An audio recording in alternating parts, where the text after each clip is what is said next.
les métalleuses et les métalleux, je me présente San Nessie, un passionné de métal. Aujourd'hui, je vais vous parler de deux groupes, Motörhead et le groupe Vulcain. Avant de commencer cette émission, je voudrais remercier deux personnes. Deux groupes, deux personnes. Tout d'abord, je voudrais remercier Franck de la boutique Mixtine pour l'habillement et pour le prêt de la boutique. Super sympa de sa part, Franck, de gros bisous. Et la deuxième personne, Silvio, mon collègue et complice de toujours pour sa future création de la Wayne Anderson Creation.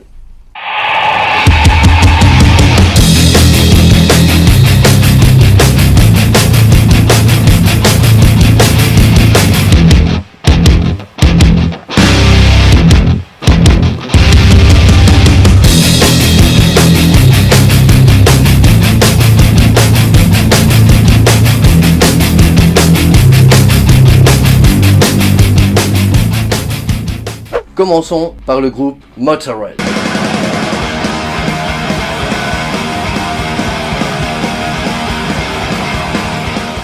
Suite au renvoi du groupe Hawkwind, Lemmy décida en 1975 de monter son propre groupe. À la base, il avait choisi comme nom Bastard. Pour ceux qui connaissent l'anglais, je vous laisse deviner la traduction. Pour ceux qui ne connaissent pas l'anglais, juste dessous, vous allez voir la moitié de la traduction. Mais son manager de l'époque... Hey, ça va, ça va. Oh, Ça va bien. ciao. Alors, Ça va mon frérot? kiffe ton nouveau décor offert par Mixtine. Ah superbe. En plus, il y a une super qualité. Regarde. Oh. C'est magnifique. Ah. C'est magnifique, on a deux plans.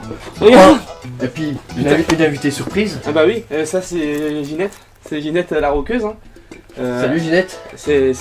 Enchanté ouais. Ginette. Putain, on a fait du chemin depuis. Hein. Tu m'étonnes. Putain, depuis The Parliament Masters, depuis les premiers Kiki Metal Show et tout. Bon, je vais te laisser là parce que faut que tu continues l'épisode quand même. On va essayer. Allez, bon tournage. Bon allez, putain, laisse tourner, vas-y. Allez, à bientôt mon frérot. Quel bonheur.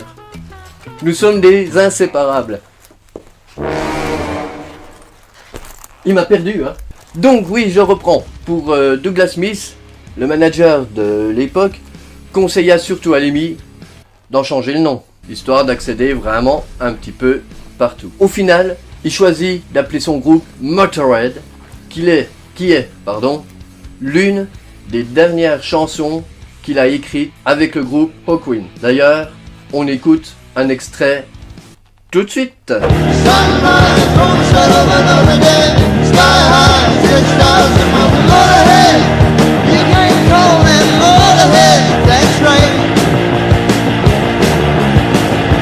Fin de l'année 77, Motörhead enregistre leur premier album, éponyme du nom du groupe.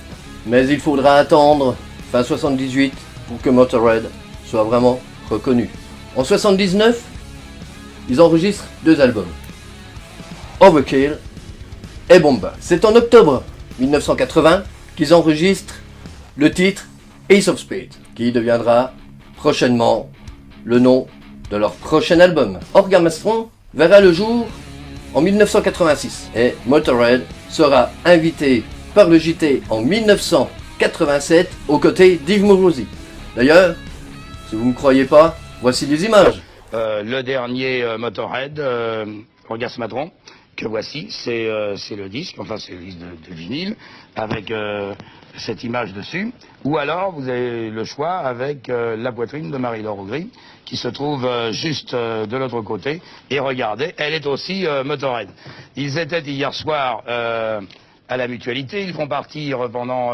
Motörhead, c'est aussi une vingtaine d'albums.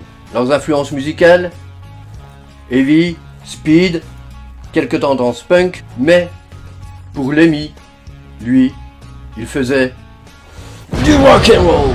Ian Fraser Kilmister, alias Lemmy, né le 24 décembre 1945 et s'éteindra le 28 décembre 2015. Voilà pour le groupe Motörhead. Passons maintenant au deuxième groupe, Vulcain, formé en 1981 par les frères Puzzio, Daniel, guitare et chant, et Vincent. Ils officient, eux, dans un style de métal dit motard.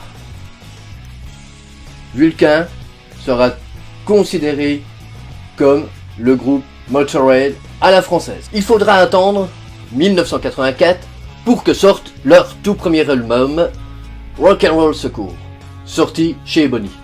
D'ailleurs, on retrouve le titre Ebony dans cet album qui raconte un petit peu leur expérience et leur vie du studio.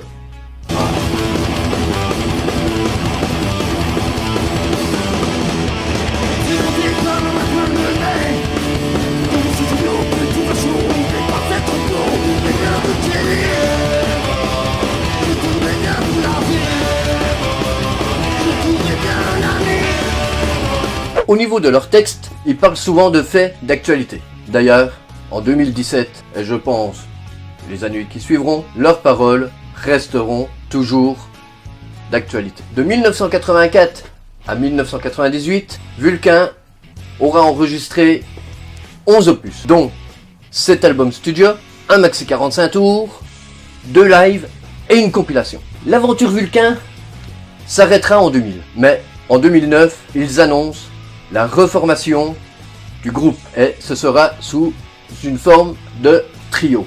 Toujours les frères Puziot, Daniel et Vincent, et Marc Varese à la batterie. Ils reprendront les tournées en 2010, et ils feront les premières parties du groupe Motorhead. En 2011, ils sortent un album live qui s'intitulera En revenant, comme son nom l'indique. 2013, un nouvel album verra le jour, V8. Et en 2014, ils rééditeront leur tout premier album, Rock'n'Roll Secours, pour le 30e anniversaire. Et ben voilà, c'est fini.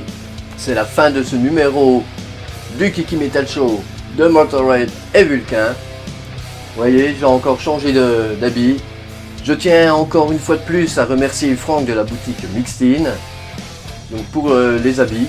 Silvio pour cet enregistrement et tout le temps qu'il a pris pour avoir une meilleure qualité de son et d'image. Et je vous dis, comme à l'accoutumée, stay metal!